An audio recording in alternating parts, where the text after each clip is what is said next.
जब एक गैर मुस्लिम शख्स मक्का मदीना पहुंचा तो जानिए क्या बवाल मचा। मुस्लिमों के दिमाग में सिर्फ एक सवाल कि वह पाबंदी होने के बावजूद पहुंचा कैसे।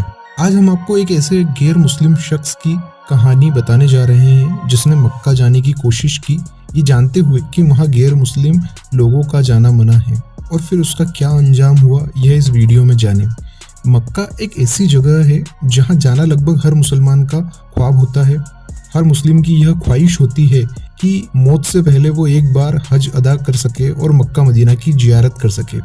मक्का को इतना अधिक पाक और पवित्र माना जाता है कि इस्लाम को न मानने वाले लोगों को यहाँ आने की इजाज़त तक नहीं है, और ऐसा कहा जाता है कि अगर कोई गैर मुस्लिम शख्स यहाँ आने की कोशिश करता है तो वह सलामत नहीं बचता। ऐसा क्यों कहा जाता है? आखिर ऐसा क्या है कि कोई गैर मुस्लिम शख्स यहाँ कदम भी नहीं रख सकता? आज इस वीडियो में हम ऐसे ही कई सवालों के जवाब लेकर आए हैं, तो सवालों के सही जवाब देखने के लिए इस वीडियो को पूरा ज़रूर देखें। मक्का मदीना को मुसलमानों के लिए बहुत ही पाक और मुक़द्दस जगह माना जाता है, क्योंकि इस्लाम की शुरुआत इसी जगह से हुई थी। यहाँ लाखों मुस्लिम लोग हर साल मक्का की जियारत करने और हज की अदायगी करने आते हैं। मक्का सऊदी अरब के हिजाज स्टेट में है और यहाँ की आबादी 20 लाख के आसपास है, लेकिन यहाँ हर साल लगभग 60 लाख से ज़्यादा लोग पूरी दुनिया से हज करने आते हैं। इस मुल्क में ज़्यादातर लोग हज इंडस्ट्री में काम करते हैं। पूरे साल ये लोग यहाँ हज और उम्रा पर आने वाले यात्रियों की सुविधाओं के लिए काम करते हैं। मक्का में इस्लाम में सबसे पाक पवित्र माने जाने वाली इमारत काबा है। ये ग्रेफाइट पत्थर से बनी 40 फीट लंबी और 35 फीट चौड़ी इमारत है, और इसमें कोई खिड़की नहीं है, बस एक दरवाज़ा है। ये इमारत 1400 साल पुरानी है, लेकिन मुस्लिम लोग इसे हज़रत इब्राहिम के समय से जुड़ा हुआ मानते हैं। दुनिया के सारे मुसलमान काबा की तरफ मुंह करके ही नमाज पढ़ते हैं। जो सबसे खास बात है वो ये कि मक्का मदीना में गैर मुस्लिम शख्स को आने की इजाज़त नहीं है, और इस वजह से लोग अजीब अजीब बातें करते हैं कि शायद यहाँ कोई ऐसा काम होता हो जो मुस्लिम लोग दुनिया से छुपा कर करते हैं। दोस्तों, सच यह है कि वहाँ सिर्फ सच्चे दिल से खुदा की इबादत की जाती है, लेकिन कई बार कई लोग अपने गलत इरादों को अंजाम देने के लिए झूठ बोलकर या गलत तरीकों से मक्का में जाने की कोशिश करते हैं। लेकिन खुदा की कुदरत देखिए, या आज तक कोई भी शख्स जो गलत इरादों से यहाँ जाने की कोशिश करता है वो कभी कामयाब नहीं हो पाया।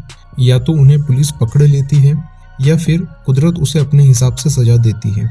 आज तक कई लोगों ने कोशिश की, मगर कभी भी कोई गैर मुस्लिम गलत तरीके से मक्का मदीना में प्रवेश नहीं कर पाया है। ये नियम इंसान ने नहीं, खुदा ने बनाया है, इसलिए लाख कोशिश के बाद भी कोई आज तक कामयाब नहीं हो पाया। इस्लाम की ऐसी ही बातें उसे सबसे खास और दुनिया का सबसे माना जाने वाला धर्म बनाती है।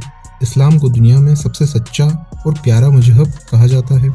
अब हम आपको भारत के केरला के रहने वाले एक शख्स का वाकया सुनाने जा रहे हैं, जिसे सुनकर आपको इस्लाम की खूबसूरती का एहसास हो जाएगा। ये किस्सा केरल के एक बहुत ही बड़े उलेमा कलाम ने सुनाया है, जो उम्रा करने के लिए गए थे और वहाँ उन्होंने ये किस्सा सुना। तिरुवनंतपुरम, जो कि केरला की राजधानी है, वहाँ एक शख्स रहता था। उसका नाम रमेश था। रमेश सऊदी अरब के रियाद शहर में काम करता था। वहाँ वो अपने मुस्लिम दोस्त सिद्दीक के साथ रहता था। रियाद में रहने के दौरान ही रमेश इस्लाम से काफ़ी प्रभावित हो गया था। उसे वे लोग और उनका कल्चर बहुत पसंद आ गया था। वो अपने मन से इस्लाम को कबूल कर चुका था। यहाँ तक कि जब वो अपने घर केरल वापस आया तो उसके दिल से इस्लाम के लिए मोहब्बत कम नहीं हुई, और आखिर उसने इस्लाम कबूल करने का मन बना लिया। आखिरकार उसने सबके सामने कबूल किया कि इस्लाम दुनिया का सबसे बेहतरीन मजहब है और वह अपनी मर्जी से इस्लाम कबूल कर रहा है।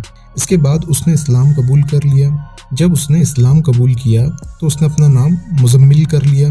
मुजम्मिल जो पहले रमेश था और हिंदू था। इस्लाम कबूल करने के बाद वह एक सच्चे मुसलमान की तरह 5 वक्त का नमाजी हो गया और इस्लाम की दी गई नसीहतों पर चलने लगा। और अब उसके दिल में ये ख्याल आया कि मुझे मक्का मदीना की जियारत करना है, और उसने उम्रा पर जाने की ख्वाहिश की। खुदा अपने सच्चे बंदों की दुआ हमेशा कबूल करता है। उसने मुजम्मिल की ये ख्वाहिश पूरी भी कर दी, और मुजम्मिल ने अपने नए नाम से अपना पासपोर्ट बनवाया और मक्का मदीना की जियारत के लिए चला गया।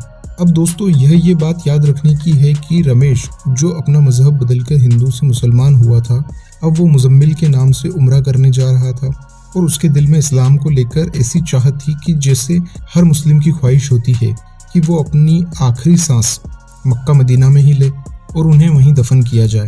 मुजम्मिल के दिल में भी यही ख्वाहिश जाग गई और उसने दिल से खुदा से दुआ की कि ए खुदा, मैं तेरे दर पर आ रहा हूँ, मुझे वहीं अपने आगोश में ले लेना। मैं अब किसी भी हाल में वहाँ से वापस नहीं आना चाहता। यहाँ तक कि उसने अपने साथ अपना कफन भी रख लिया और उम्रा के लिए चला गया। वो पहले मक्का गया और वहाँ उम्रा के सारे अरकान अदा किए और उसके बाद वो मदीना आया। यहाँ वो 2 दिन तक रुका और यहाँ भी वो खुदा से यही दुआ मांगता रहा कि ए खुदा, मुझे अपने अमान में ले ले, मैं यहाँ से वापस नहीं जाना चाहता। खुदा ने उसकी दुआ भी कबूल कर ली और सुबह जब वो फज्र की नमाज अता कर रहा था और सजदे में गया तो फिर नहीं उठा और वहीं उसने अंतिम सांस ली और उसको फिर वहीं दफनाया गया। इस तरह उसकी ये ख्वाहिश भी पूरी हो गई। खुदा उस हर शख्स की ख्वाहिश पूरी करता है जो उससे सच्चे दिल से दुआ मांगता है और अपने ईमान का पक्का होता है। आज के लिए बस इतना ही। वीडियो पसंद आया हो तो इसे लाइक और शेयर करें, साथ ही हमारे चैनल को सब्सक्राइब करें ताकि ऐसी इन्फॉर्मेशन वाली वीडियोस आपको मिलती रहें।